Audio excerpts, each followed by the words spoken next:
Olá, para quem não me conhece, meu nome é Raikele e eu vou falar aqui um pouquinho sobre a biossíntese e regulação de ácidos graxos. Vamos começar esse conteúdo fazendo um questionamento. Para que sintetizar lipídios, né? Então, primeiramente, porque é a principal forma de armazenamento de energia, né? Os triglicerídeos, eles são a prova disso, que o nosso corpo ele armazena essa energia na forma de triglicerídeos, né? Também são o principal constituinte das membranas celulares, né? Os fosfolipídios, né? Que possuem uma importância muito relevante para a estrutura da célula, né? Para o formato da célula. Também os lipídios funcionam como pigmentos, temos como exemplo aqui o retinal e o caroteno, que participam de diversas reações em vários tecidos do corpo, como por exemplo o retinal, que participa do ciclo de formação da visão, né, da captação de luz para a formação da imagem. Os lipídios também atuam como cofatores enzimáticos, né? Temos como exemplo aqui a vitamina K, que é extremamente importante para o processo de coagulação sanguínea, cascata de coagulação. Os lipídios também funcionam como detergentes biológicos, né? Os sais biliares são lipídios que emulsificam a gordura, que é proveniente da nossa dieta, para facilitar a absorção do corpo, a absorção desses lipídios pelo corpo. Também são hormônios como esteroides, né? Um hormônio lipídico. E também funcionam como mensageiros intracelulares. Temos como exemplo aqui o fosfatidil-inositol, que é um fosfolipídio de membrana, né? Que quando ativado desencadeia uma série de reações dentro da célula intracelular. Por último, mais uma das razões de por que sintetizar lipídios, né? Porque eles são componentes de lipoproteína, né? Como os quilomícrons que nós vimos em aulas passadas, né? Que essas lipoproteínas ajudam no transporte desses lipídios pelo nosso organismo para ser distribuído para os tecidos. Então, temos aqui o ciclo da beta-oxidação, que nós vimos em aulas passadas. E esse ciclo ele é para mostrar algumas semelhanças que tem no processo de degradação, de oxidação de ácidos graxos com a biossíntese de ácidos graxos. Por exemplo, nós vimos que na beta-oxidação o ácido graxo ele é quebrado em 2 carbonos. E isso ocorre em ciclos com 4 reações, que são 2 oxidação, uma hidratação e uma clivagem. E a gente vai ver que na biossíntese de ácido graxo, esses processos eles vão se inverter. Na biossíntese nós vamos ter 2 redução, que vai substituir essas oxidações, que aqui na beta-oxidação é promovida pelo NAD e pelo FAD, uma pelo FAD e outra pelo NAD. E lá na biossíntese, aqui na biossíntese que nós vamos ver, a redução é promovida pelo NADPH. Nós vamos ter na biossíntese uma desidratação que substitui essa hidratação e uma condensação que vai substituir essa clivagem. Além disso, o que mais diferencia um processo e outro é que a beta-oxidação, a oxidação do ácido graxo, ele ocorre lá na mitocôndria e a biossíntese ocorre no citosol, ou seja, os compartimentos são diferentes. Além das enzimas envolvidas também, temos aqui na beta-oxidação essa enzima 5-A desidrogenase e na biossíntese nós vamos ter a acetil-CoA carboxilase, uma enzima extremamente importante para o processo de biossíntese que nós vamos ver mais à frente. Além disso, desses pontos já citados, para a biossíntese de ácidos graxos é necessário um intermediário que aqui não tem na beta-oxidação, que é o malonil-CoA. A gente vai ver ele aqui nesse próximo slide. Então, o início da biossíntese de ácidos graxos se dá a partir da formação desse malonil-CoA. Para se iniciar a síntese é necessário ter a síntese desse malonil-CoA. E esse malonil-CoA é uma molécula de 3 carbonos, que se você reparar, se você puder cortar essa molécula aqui, você vai ver um acetil-CoA e um CO2. Então, a gente já pode adiantar aqui que o malonil-CoA ele é formado a partir da junção de um acetil-CoA com CO2. E é isso que a gente vai ver no próximo slide.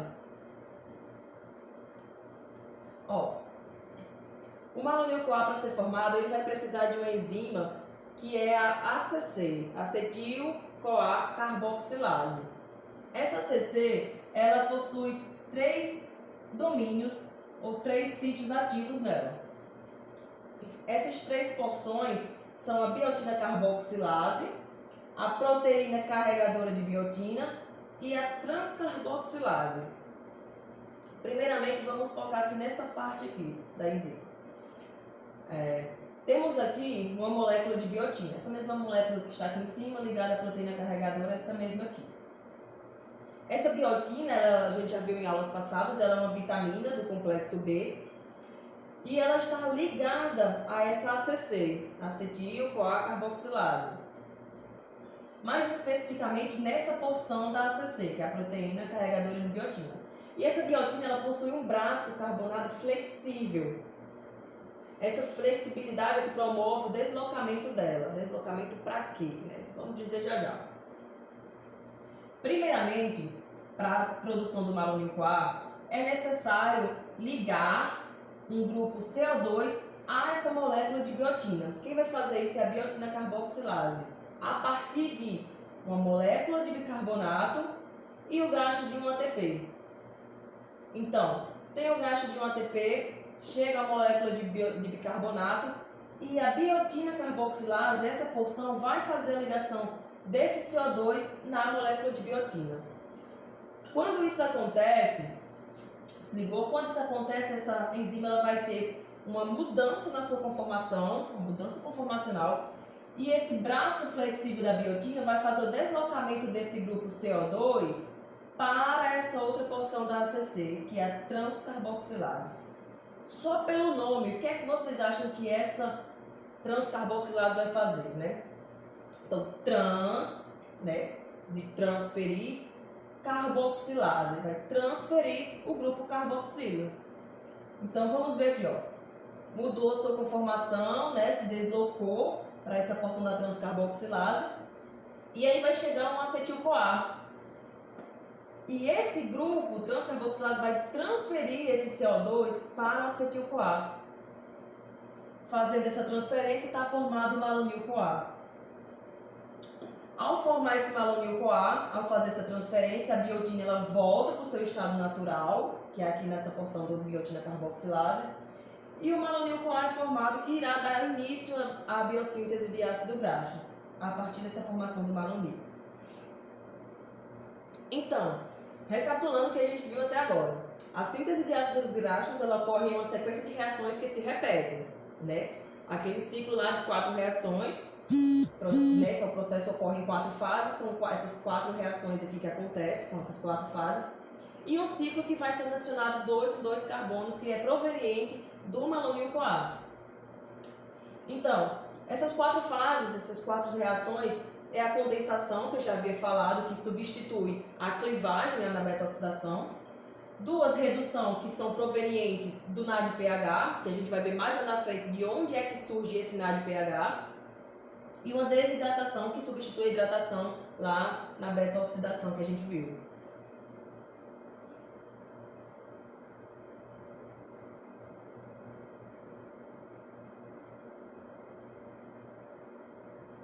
Então, para as biossíntese de ácidos graxos, até o seu produto final, que é o palmitato, a gente vai ter alguns custos aqui, né? Um rendimento.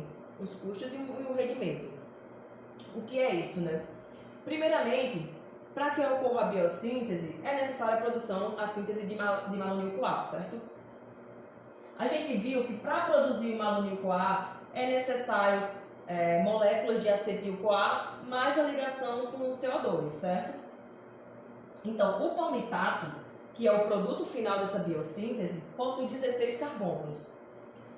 No malonil-CoA, vai ter 2 carbonos. Ah, mas você não disse que era 3? Só que na reação de biossíntese, na formação, na adição de cada malônio 4 vai ser liberado um CO2. Então, acaba contando como o malônio 4 tendo 2 carbonos. Então, para a produção desse malônio-CoA, né, 7 malônio-CoA, que vai gerar 14 carbonos, que a gente vai ver mais para frente, 2 do amido acetil. Então, é necessário 7 moléculas de acetil-CoA mais 7 CO2 e o gasto de 7 ATP, porque cada ligação dessa do CO2 com acetil-CoA vai ter o gasto de 1 ATP. Então, 7 moléculas de acetil, 7 moléculas de CO2 e 7 gastos de ATP, 7 ATPs gastos. Formou 7 moléculas de malônio-CoA, mais 7 ADP, mais 7 fosfato inorgânico, beleza?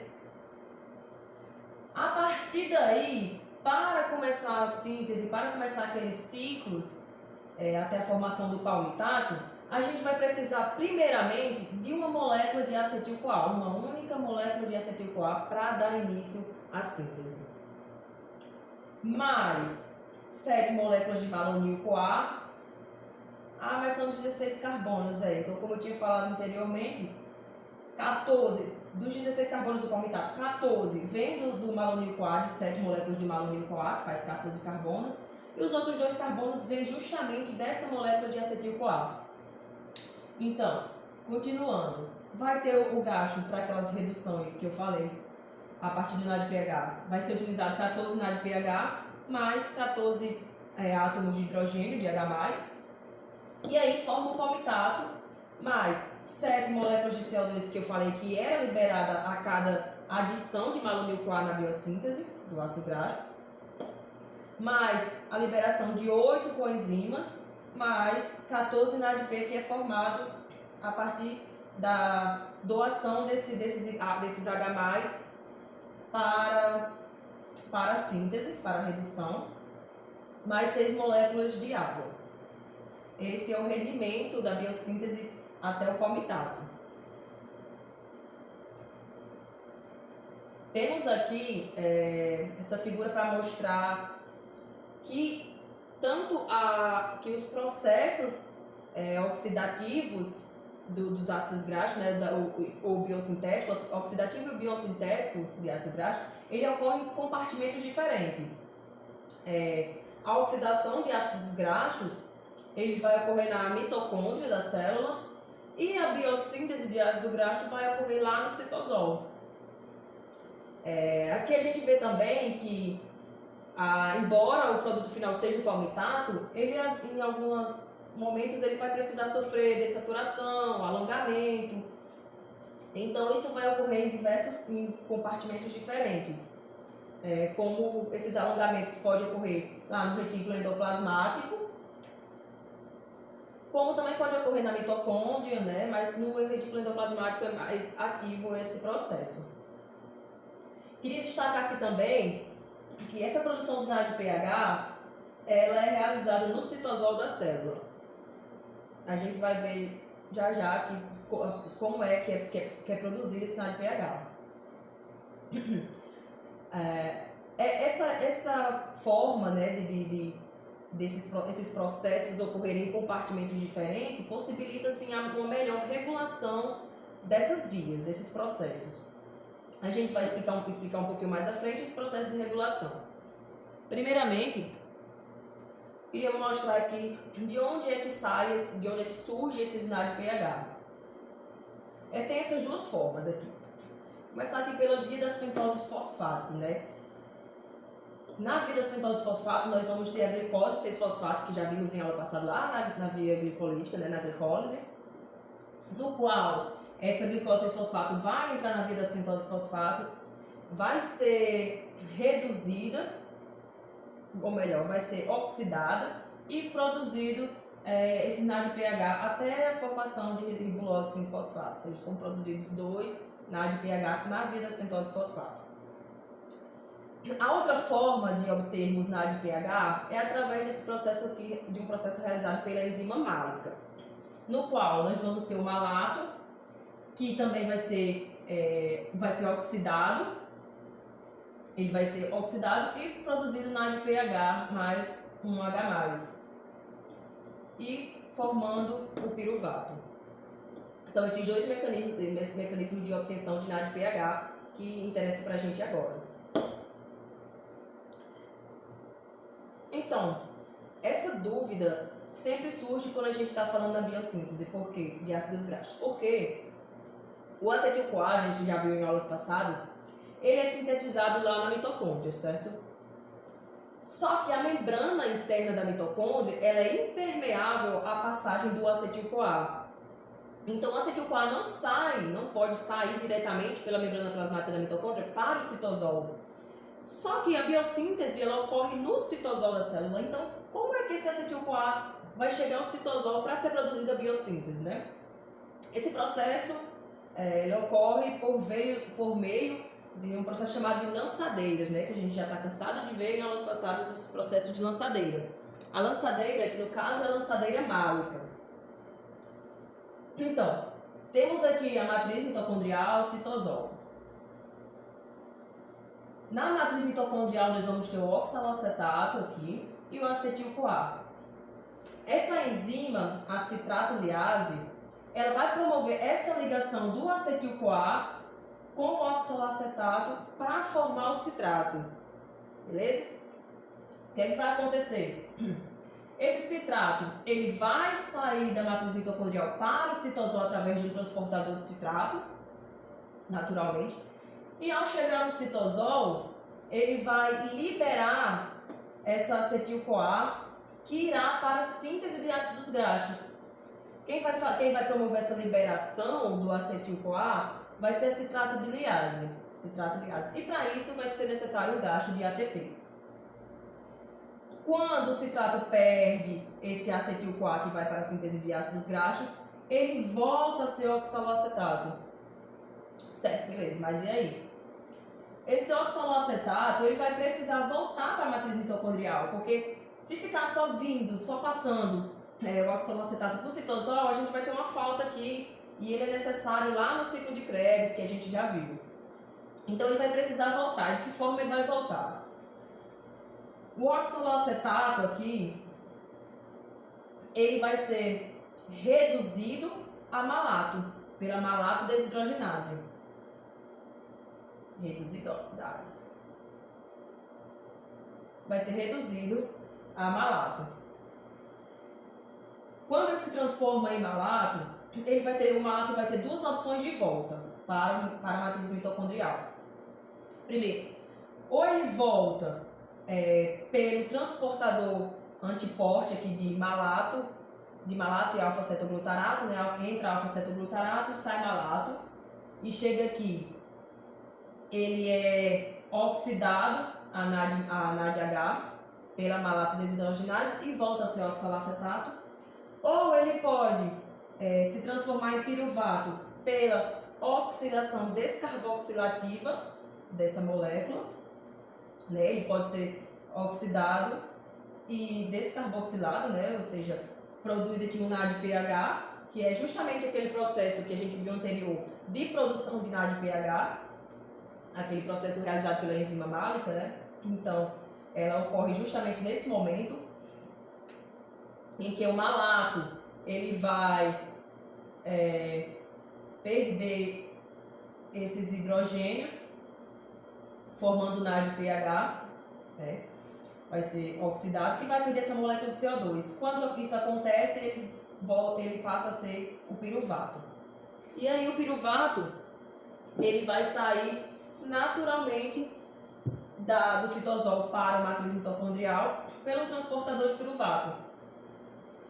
E aí quando ele chega na matriz mitocondrial, ele vai sofrer a ação da piruvato carboxilase, que no caso vai carboxilar de novo o piruvato e para isso vai ter um gasto de ATP. Então recebeu um CO2 e o piruvato volta a ser oxalacetato e aí o ciclo continua de novo quantas vezes for necessário. Aqui está o processo de regulação. Uma das formas, né? E aqui no caso essa imagem está mostrando a forma de regulação por hormônios, né?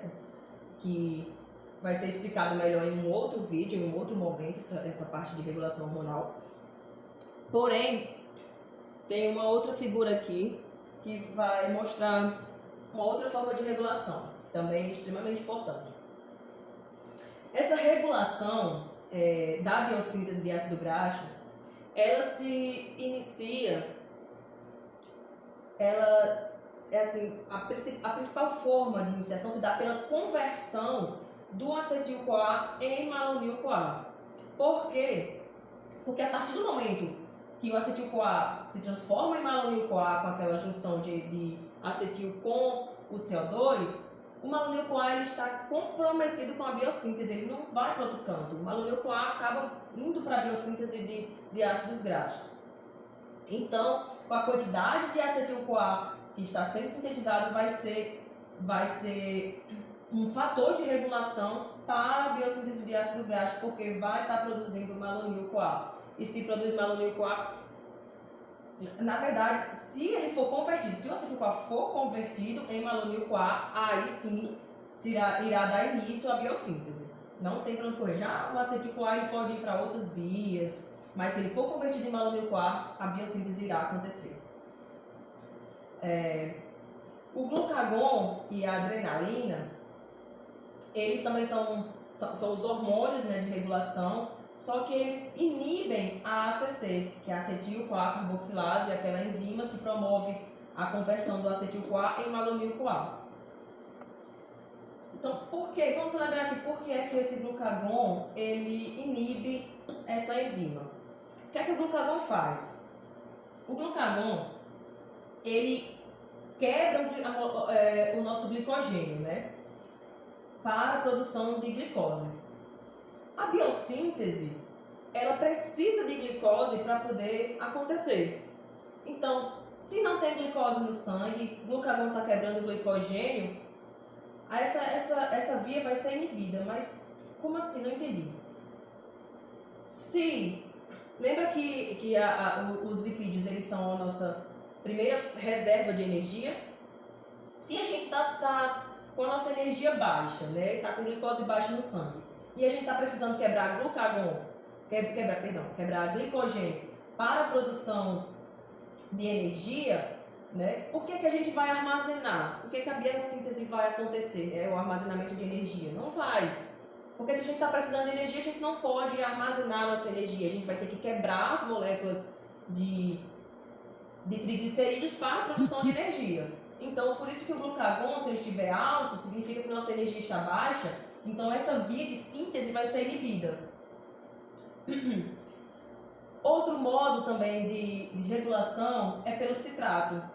Quantidade de citrato estiver alto, né, vai estar gerando acetil-CoA, porque o citrato está sendo produzido na matriz mitocondrial, vai ser mandado para o citosol é convertido em acetil-CoA, e aí vai ser ativado essa enzima. Quantidade de citrato ativa a quantidade alta de citrato ativa a acetil-CoA carboxilase. E aí dá início, continua o processo de formação de malonil. Outro modo também é através do palmitoil-CoA, que é o produto do malonil, né, o produto final. O excesso dele também inibe essa enzima. Nesse caso aqui, o citrato, ele funciona como um regulador alostérico. Sua grande quantidade, ele acaba estimulando a ativação dessa acetil-CoA carboxilase. Só um momento.